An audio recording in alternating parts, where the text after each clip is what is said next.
3 minutos de la mañana en este sol de los sábados y este Dream Team de la radio está listo ya para una conversación interesante con nuestro estimado colaborador Jaxel Román, con quien tenemos mucho que analizar de este panorama político que no cesa en República Dominicana pese a la pandemia del coronavirus. Bienvenido, querido Jaxel. Sí, muchísimas gracias. Y desde luego el panorama político no va a cesar a pesar de cómo avanza la pandemia, tomando en cuenta que ha sido un calendario electoral muy traumático, comenzando con suspensión en febrero, luego resultados impactantes en marzo y ahora vamos rumbo a elecciones presidenciales en mayo, y yo creo que estaría ignorando el elefante en la habitación si no habláramos lo que ha estado en la mente tanto de opositores como de oficialistas y de observadores al margen, y es la posibilidad de que esto pudiera variar aún más el calendario electoral. Y muchos han visto, por ejemplo, lo que ha pasado en otros países que han tenido que modificar su calendario. Por ejemplo, estuvo el caso de Francia, que el domingo pasado, precisamente el mismo día que estábamos votando los dominicanos, tenía la primera vuelta de sus elecciones municipales, un país que elegía alrededor de 500,000 de cargos políticos entre concejales y alcaldes. También está el caso, desde luego, de lo que iba a ser la elección municipal británica en mayo, y resulta que Bolivia, que es un país que tiene elección presidencial, solamente días antes de la dominicana, esa va a ser el 3 de mayo, ahí están discutiendo también la posibilidad de posponer su votación incluso 3 meses. Aquí en República Dominicana yo creo que todavía es muy prematuro hablar de mover la votación, pero lo que sí creo que es inevitable y que sería lo más responsable es transformar la manera en que se hace campaña proselitista en nuestro país. Y Yancel, se ha estado hablando. tengo una preguntita en ese sentido. Sé que no has terminado con ese tema, pero tengo una pregunta para que no se me escape. ¿Entiende? Claro. ¿No tendría un costo político altísimo para el Partido de la Liberación Dominicana insinuar siquiera una posposición de las elecciones? Precisamente por eso es que es tan costoso hablar de esto todavía a 2 meses, por una razón, y es que yo creo que si no se hubiese pospuesto la elección de febrero, quizá se pudiera tener una discusión seria sobre eso en este momento, pero ahora mismo no, por dos razones.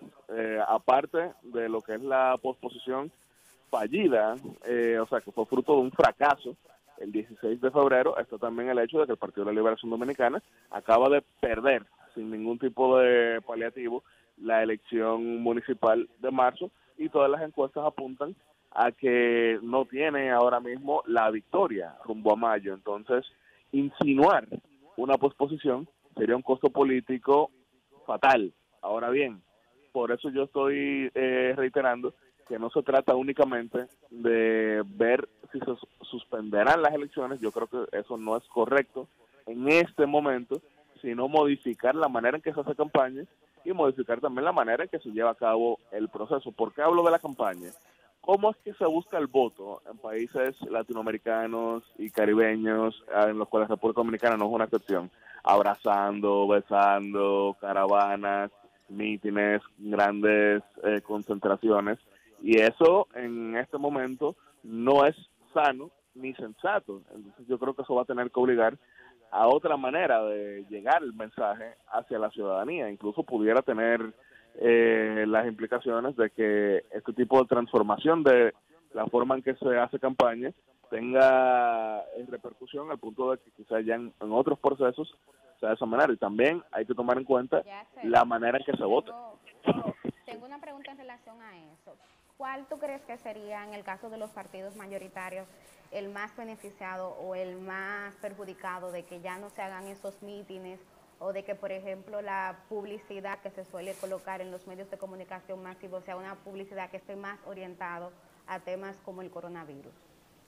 Sí, bueno, es una espada de doble filo para muchos, porque lo primero que algunos quisieran decir es que los más beneficiados serían, por ejemplo, los partidos que no tienen ese alcance de poder hacer grandes concentraciones, uno diría, en cierto modo, pero al mismo tiempo, como llevaría a más publicidad, es decir, a más spots, más jingles, más gastos, en general eso también beneficia al mismo tiempo a los propios partidos grandes, que al no tener que gastar esa gran cantidad de recursos en mítines gigantescos, lo van a poder gastar en publicidad. Ahora bien, sigue siendo una espada de doble filo porque ya hemos visto lo que ha pasado, claro, es todavía el inicio, pero en momentos que va a haber mucho miedo, en momentos que va a haber mucha preocupación, también puede resultar que no sea bien recibida la publicidad proselitista, porque ahora mismo estamos al inicio de todo esto, pero no sabemos cómo va a terminar o cómo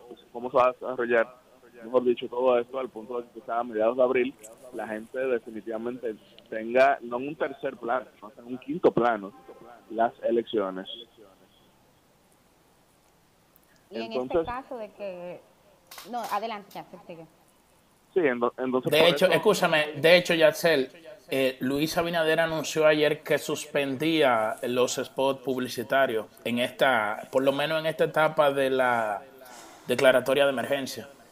Precisamente, por eso mismo, es que conforme otra situación que hay que hablar más allá del tema. Y bueno, Yatzel, también el candidato del PLD a principio de semana dijo que suspendía mítines y caravanas.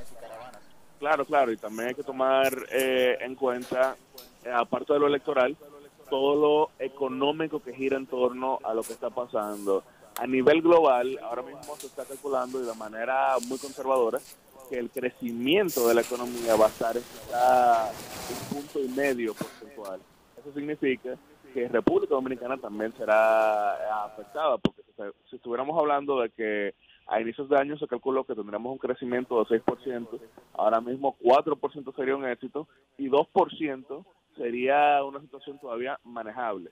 República Dominicana en 2009, cuando fue la crisis financiera global, creció a 0,9%. Eso quiere decir que lamentablemente, porque tenemos que tomar en cuenta la realidad, lamentablemente mucha gente puede ser afectada y no es probable que estén pensando mucho en los spots de los candidatos, así que definitivamente es lo más probable que República Dominicana termine en un proceso electoral que no sea quizá tan atendido como en otros momentos, que no sea tan carnavalesco, que no sea al mismo tiempo tan polarizante, porque es muy probable que la gente no quiera ver candidatos y partidos peleándose de la misma manera. Ahora, todo esto es, vuelvo y resalto, lo que pudiera ser. Ahora, lo que esperamos es que obviamente ya avance todo el proceso de combate al virus en este primer mes en República Dominicana. Ya lleva varios meses en otras partes del mundo, pero que en este primer mes pueda avanzar al punto de que quizá volvamos, no necesariamente a la mayor normalidad a finales de abril, pero por lo menos a cierta calma que permita que tengamos un proceso lo más calmado posible, que sea lo más ordenado posible, que sea lo más institucional posible y que efectivamente pueda seguir su curso el proceso político en nuestro país. Una última pregunta de mi parte. En el caso del PLD y el PRM, ¿cuál partido saldría más beneficiado de que la gente no esté tan concentrada en el tema político electoral y de que producto también del coronavirus se pueda aumentar los niveles de abstención, como vimos pasó en las elecciones pasadas? Bueno, precisamente la elección del domingo es una gran respuesta, tomando en cuenta que fue la abstención más grande que hemos tenido y quien resultó vencedor fue el Partido Revolucionario Moderno. No hay ningún tipo de debate. El ganador del domingo fue el PRM. Eso quiere decir que si aún con semejante abstención la oposición pudo derrotar al gobierno, que la sabiduría convencional decía que si la abstención era alta, ganaba el PLD, porque supuestamente tenía la mejor manera de llevar la gente a las urnas, pero eso no fue así. Incluso hubo lugares donde el margen de victoria del PRM fue de doble dígito, llegando hasta más de 20 puntos en varias demarcaciones, como es el caso de Santo Domingo Este, una plaza tan grande, tan compleja y tan importante, y ahí la ventaja del PRM con su candidato Manuel Jiménez fue 26 puntos porcentuales. Entonces yo no creo que en este momento vaya a variar mucho el resultado. Si las elecciones fueran, por ejemplo, en 2 semanas, yo creo que con todo de abstención, quien resultaría vencedor sería el Partido Revolucionario Moderno, ya sea con abstención alta, con abstención baja o con participación alta, porque cuando hay una tendencia como esta, es muy difícil que se revierta con este tipo de situaciones. Pero obviamente hay que tomar en cuenta todas las variables y ver cómo se desarrolla esta situación, que vuelvo y resalto. Yo estoy mencionando los peores casos posibles. No son los casos a los que apuesto, no son los casos que quiero ver y no son los casos que de ninguna manera deseo. Pero también hay que tomar en cuenta que esto va a comenzar a hablarse, como ha estado hablándose en otras partes, y por eso hay que estar preparados para saber que hay que prevenir para tener alternativas en caso de que la votación, de la manera en que se ha hecho tradicionalmente en nuestro país, quizá no sea lo más sensato en este momento. Así que tener en cuenta todo esto, los líderes políticos que están escuchando, los dirigentes de campañas, para precisamente ayudar no solamente a sus militantes, a sus simpatizantes, sino al país, evitando exponerlos a esas grandes concentraciones que en este momento no son lo más inteligentes. Excelente. Bueno, pues muchísimas gracias a Jackson Román, colaborador estrella de este Sol de los Sábados, por esta intervención.